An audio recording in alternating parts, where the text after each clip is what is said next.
하늘의 문을 여소서 이곳을 주목하소서 주를 향한 노래가 꺼지지 않으니 하늘을 열고 보소서 이곳에 임재하소서 주님을 기다립니다 기도의 향기가 하늘에 닿으니 주여 임재하여 주소서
주의 이름만 이곳에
주를 찬양할지라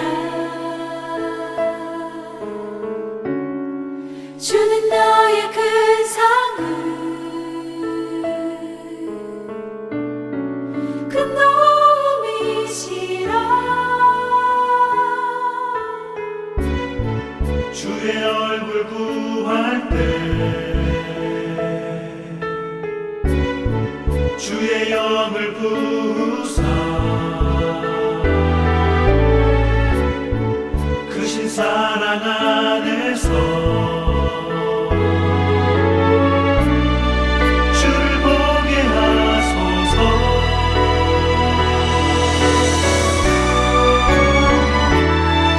내 영혼이 걱정되었사오니 믿음의 눈들아 주를 바라봅니다 내 영혼이 걱정되었사오니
크신 사랑 안에서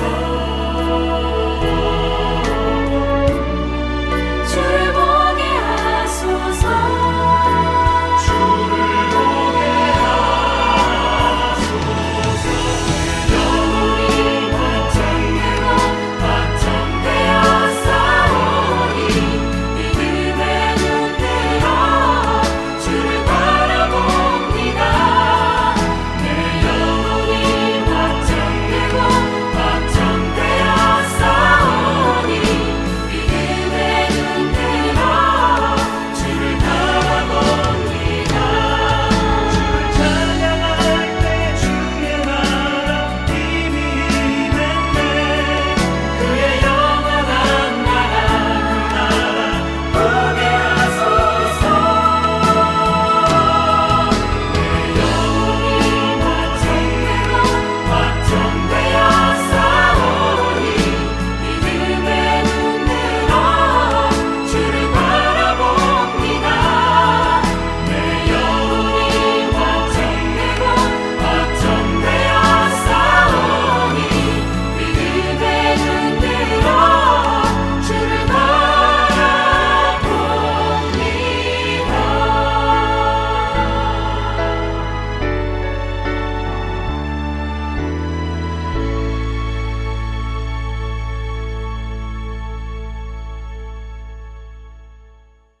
할렐루야. 오늘도 금요 찬양 기도회를 맞이하여 각 가정에서 영상으로 예배드리시는 예사랑 가족 여러분들 주님의 이름으로 환영하고 축복합니다. 함께 기도하시겠습니다. 사랑의 하나님 감사를 드립니다. 지난 한 주간도 저희들 사랑으로 붙들어 주시고 오늘도 금요 찬양 기도회를 맞이하여 주님 존전에 나올 수 있도록 인도하여 주심에 감사를 드립니다. 오늘도 예배자로서 주님 앞에 섭니다. 성령이여 충만하게 역사하여 주시어서 오늘도 주님 홀로 영광 받으시며 주님의 임재를 온전히 누리며 나아가는 은혜의 시간 될 수 있도록 인도하여 주시옵소서. 예수님의 이름으로 기도드리옵나이다. 아멘. 오늘 이 시간 저희들에게 주신 하나님의 말씀은 잠언서 19장 3절 말씀입니다. 다 함께 한 목소리로 합독하시겠습니다.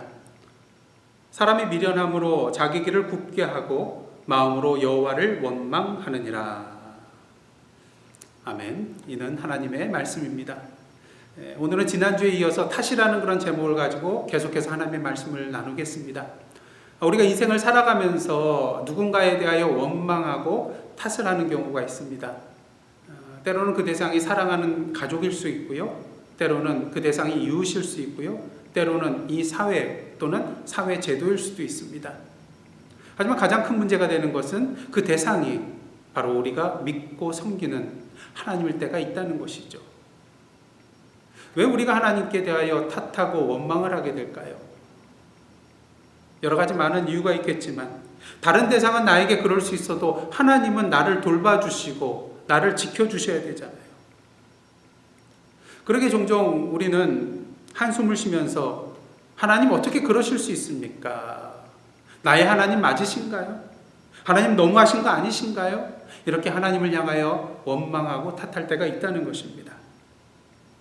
하지만 엄밀하게 따져보면 그 모든 것이 하나님의 탓이 아니라는 것을 우리는 알게 되는 것이죠.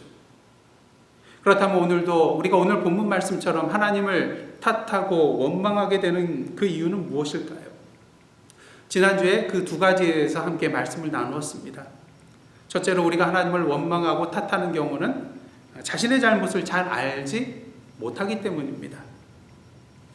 많은 사람들이 자신에게 다가오는 고난과 환난과 역경의 원인이 자신에게 있음에도 불구하고 그 사실을 알지 못한 채 하나님께서 왜 이러한 고난과 역경을 나에게 주셨는가 투정하고 화를 내는 경우가 많다는 것입니다.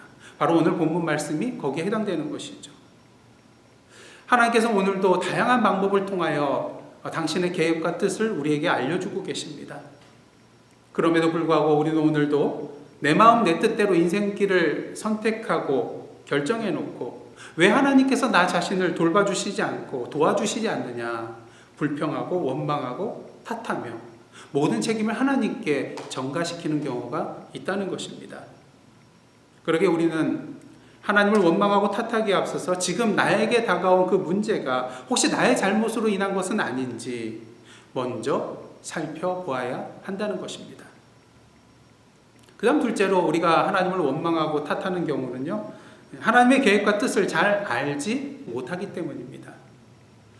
때로는 종종 우리의 삶 가운데 원인을 알 수 없는 고난과 환난과 역경이 다가올 때가 있고요, 하나님의 존재 자체를 의심케 만드는 그런 상황에 직면할 때도 있습니다.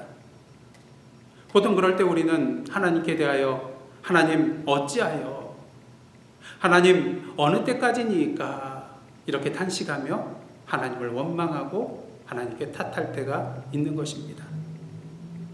하지만 분명한 것은 때로 하나님의 계획과 뜻을 우리가 알 수 없다 할지라도 우리를 향하신 하나님의 선하신 뜻이 결국에는 하나님의 때에 이루어진다는 것입니다.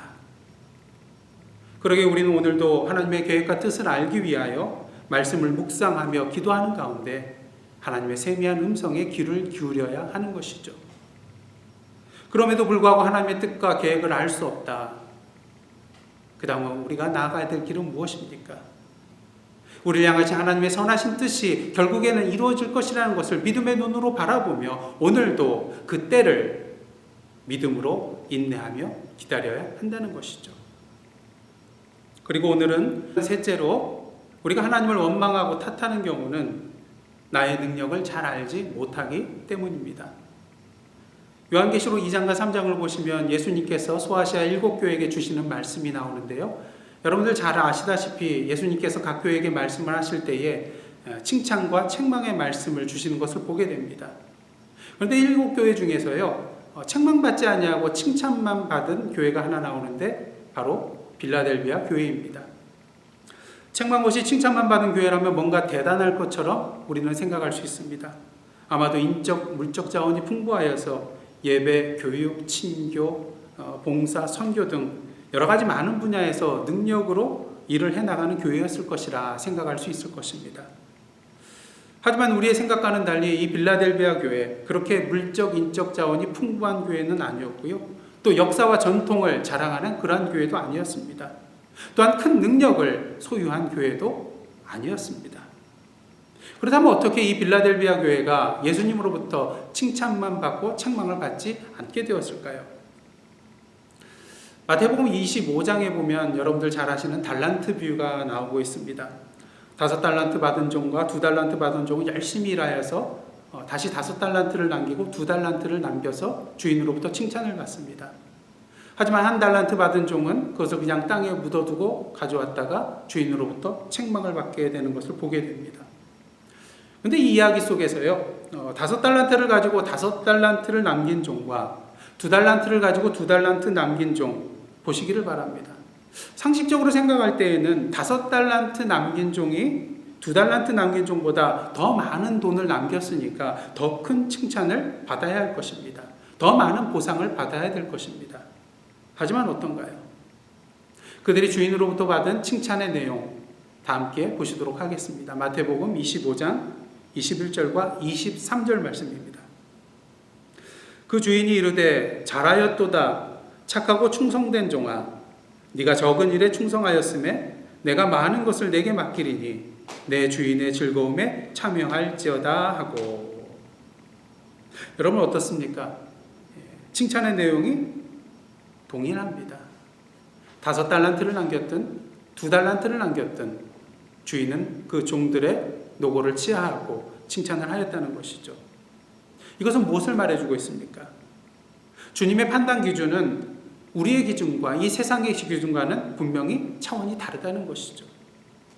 달란트 비유를 자세히 보시면요, 주인이 5달란트와 2달란트 남긴 종에게 동일한 칭찬을 한 이유를 금세 발견할 수가 있게 됩니다.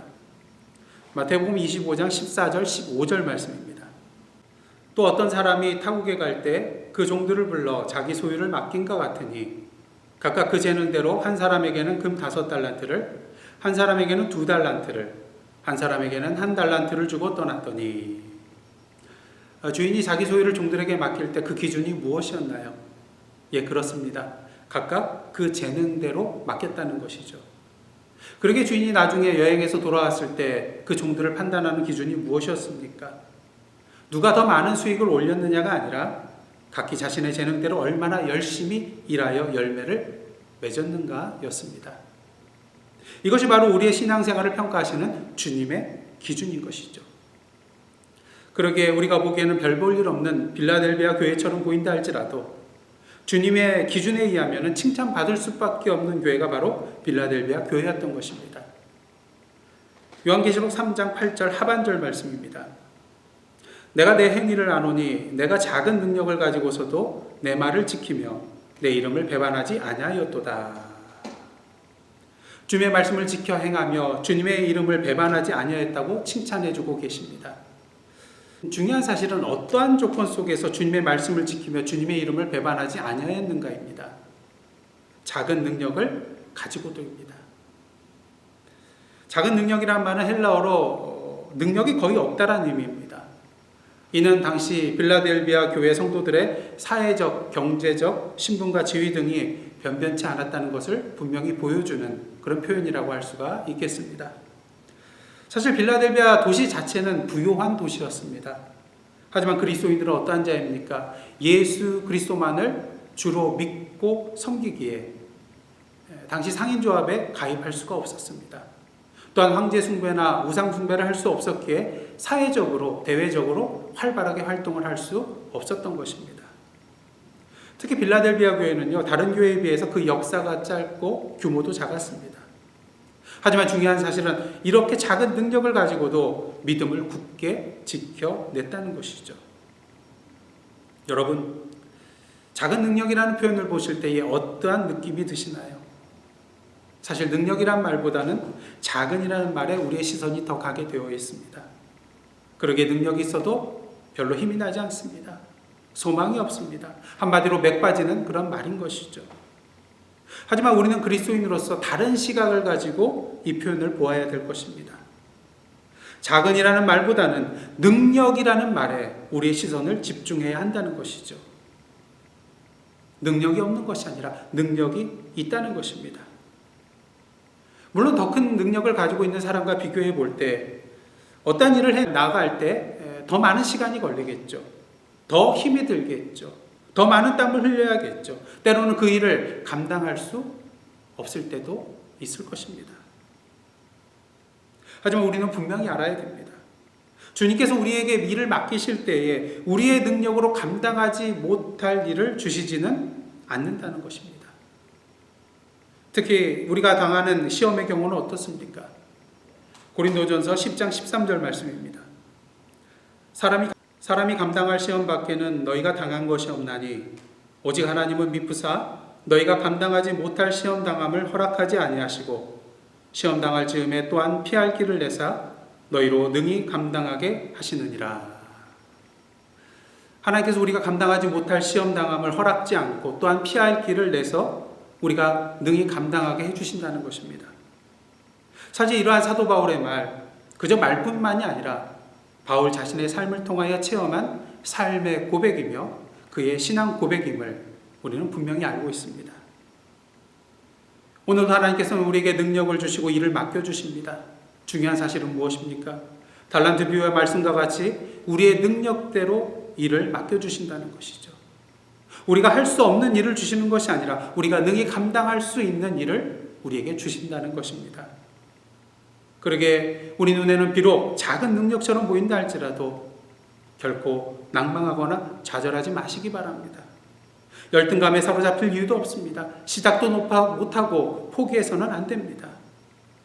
그 일이 주님의 뜻이라면, 그 일이 주님께서 우리에게 맡겨주신 사명이라면 오늘도 믿음을 가지고 그 일을 시작해야 할 줄 믿습니다. 그렇다면 우리가 어느 정도의 능력을 가지고 있어야만이 하나님의 일을 제대로 해나갈 수 있겠습니까? 마태복음 17장 20절 말씀입니다. 진실로 너희에게 이르노니 만일 너희에게 믿음이 겨자씨 하나일 만큼만 있어도 이 산을 명하여 여기서 저기로 옮겨지라 하면 옮겨질 것이요 또 너희가 못할 것이 없으리라. 얼마만큼의 믿음이 필요하다고요? 겨자씨 하나일 만큼의 믿음만 있어도 산을 옮길 수 있다는 것입니다. 이 세상에 못할 일이 없다는 것입니다. 주님께서 저와 여러분에게 주신 능력이 작은 능력이기 때문에 한숨만 쉬고 계신가요? 아무것도 할 수 없다고 생각하고 계신가요? 결코 작다는 것에 무게를 두지 마시기 바랍니다. 그 능력이라는 말에 무게를 두시기를 원합니다. 왜요? 주님께서 그 작은 능력을 통하여 당신의 일을 하시고자 하기 때문인 것입니다. 사도 바울은 고백합니다. 고린도후서 12장 9절로부터 10절 말씀입니다. 나에게 이르시기를 내 은혜가 내게 족하도다. 이는 내 능력이 약한 데서 온전하여짐이라 하신지라. 그러므로 도리어 크게 기뻐함으로 나의 여러 약한 것들에 대하여 자랑하리니 이는 그리스도의 능력이 내게 머물게 하려 함이라. 우리의 능력이 약하면 약할수록 우리는 더욱더 겸손하게 주님을 의지할 수밖에 없습니다.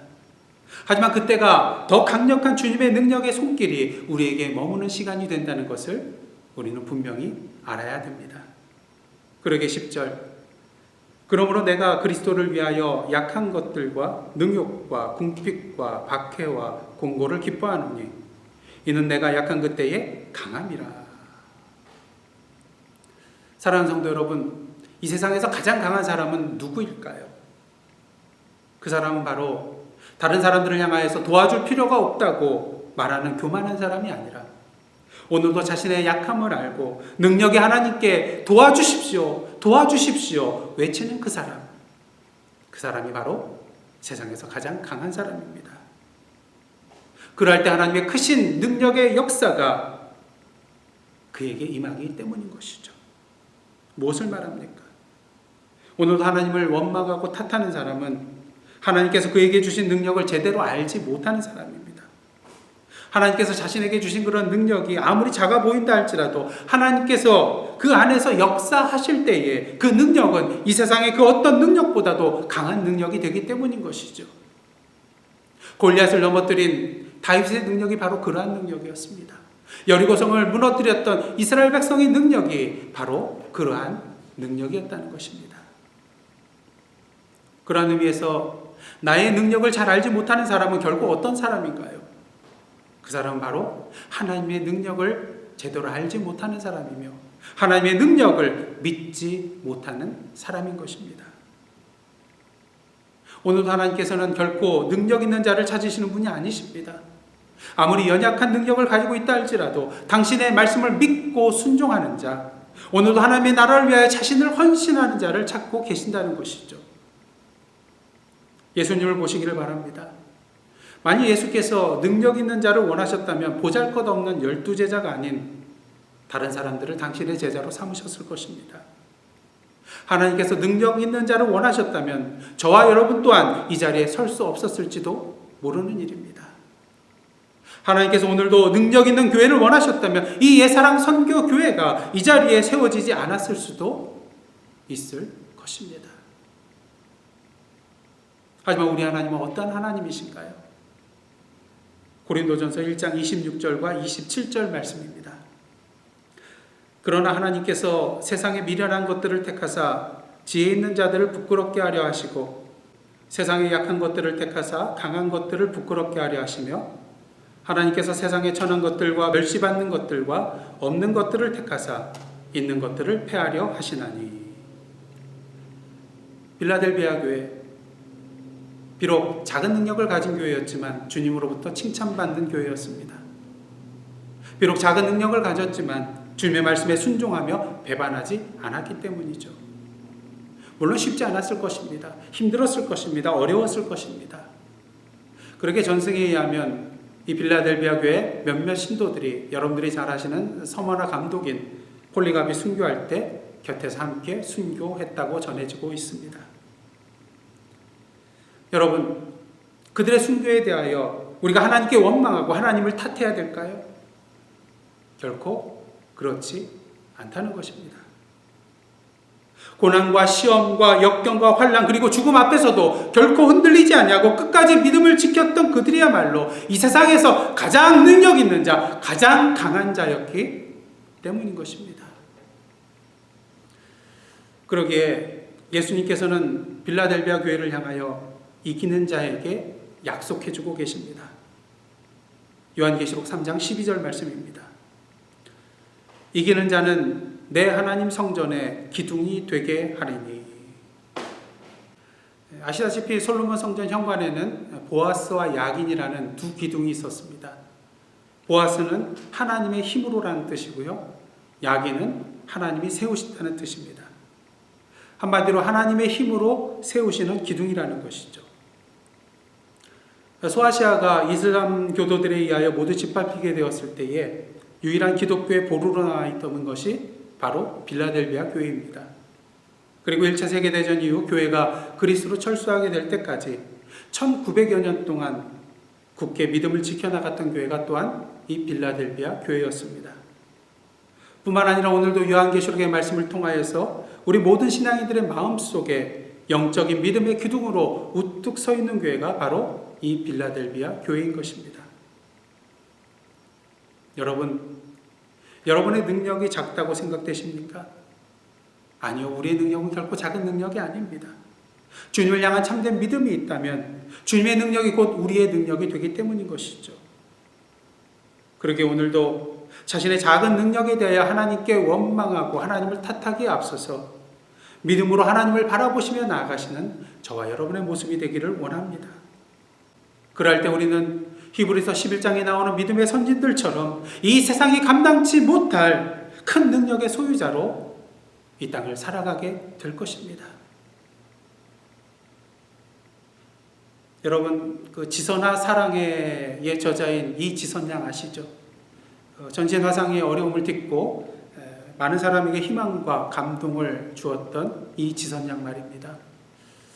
지금부터 20년 전 2000년 7월 30일 학교 도서관에서 공부를 마치고 오빠의 차로 귀가하던 중 음주운전자가 낸 사고로 인하여서 차에 불이 나게 되었고요. 그 불이 이지선 양의 온몸에 옮겨 붙게 되었습니다.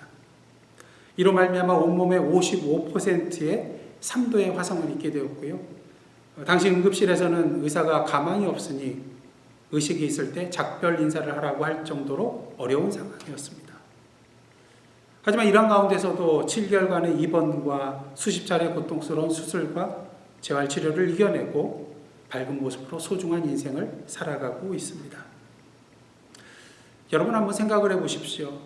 화상으로 인하여 온몸의 피부가 당겨지고 그로 말미암아 24시간 동안 눈을 감지 못하고 계속해서 눈을 뜨고 있는 그런 상황, 2달간의 중환자실과 5개월간의 입원치료, 수십 번의 피부 이식 수술, 화상으로 일그러진 얼굴, 양쪽 엄지손가락을 제외하고 모두 잘라낸 8개의 손가락들, 그 누군가를 탓하고 원망해도 수십 번, 수백 번, 수천 번 했을 것입니다.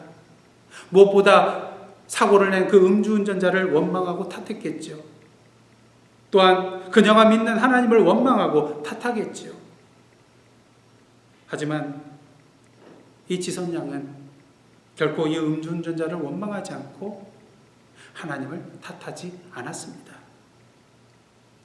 물론 수많은 고통과 어려움 속에서 절망이 없었던 것은 아닙니다.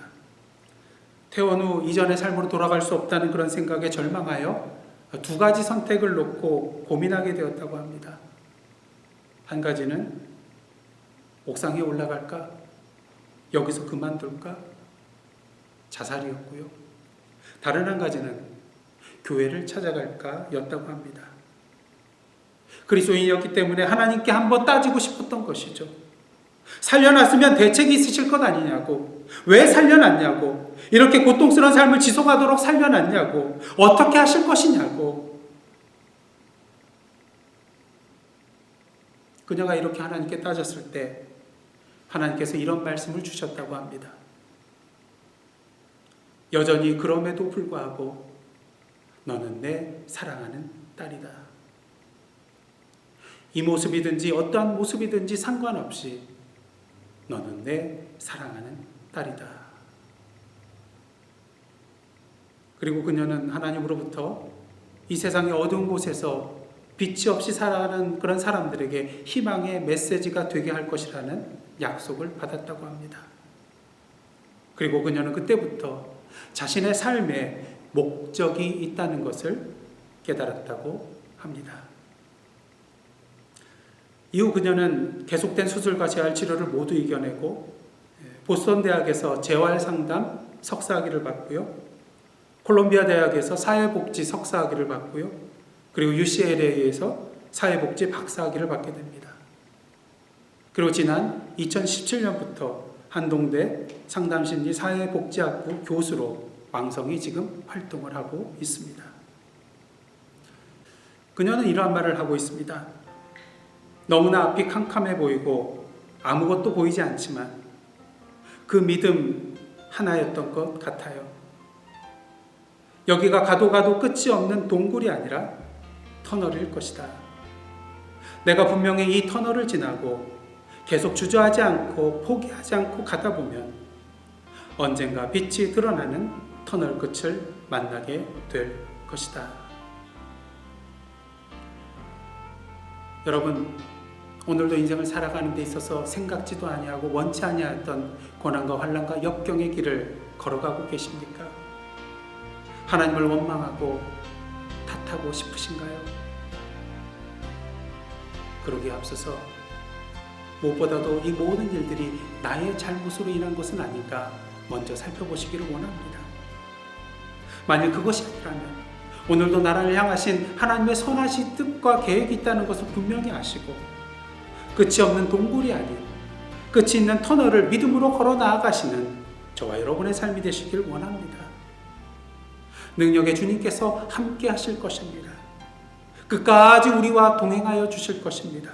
당신의 능력으로 승리케 하여 주실 것입니다. 그러게 오늘도 우리의 삶의 자리에 주저앉아 하나님을 원망하고 탓하기보다는 믿음으로 그 터널 끝을 향하여 힘차게 전진해 나아가는 저와 여러분의 삶, 그리고 이 예사랑 선교교회가 되기를 주님의 이름으로 축원합니다. 그런 의미에서 이 시간 함께 기도하며 나아가기를 원합니다. 나의 잘못, 나의 죄를 깨닫지 못하고 다른 사람과 하나님을 원망하며 탓하는 우리의 연약함을 용서하여 주옵소서. 말씀과 기도를 통하여 우리를 향하신 하나님의 계획과 뜻을 알게 하옵소서. 시험과 환난과 고난 속에서도 하나님께서 우리의 능력이 되어주심을 믿고 하나님의 때를 향하여 끝까지 믿음의 발걸음을 내디디는 저희들, 그리고 이 예사랑 선교교회 되게 하여 주옵소서. 이 세 가지 기도 제목을 놓고 함께 기도하며 나가시겠습니다. 기도하시겠습니다.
계속해서 기도하며 나가시겠습니다.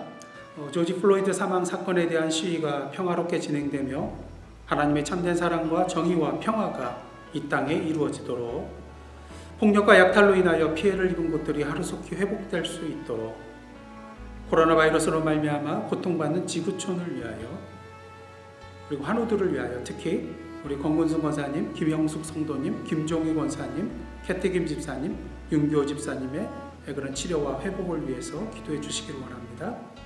또한 마지막으로 성도들의 생업의 현장과 자녀들을 위하여 이 시간 함께 기도하며 나가기를 원합니다. 기도하시겠습니다.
함께 기도하시겠습니다.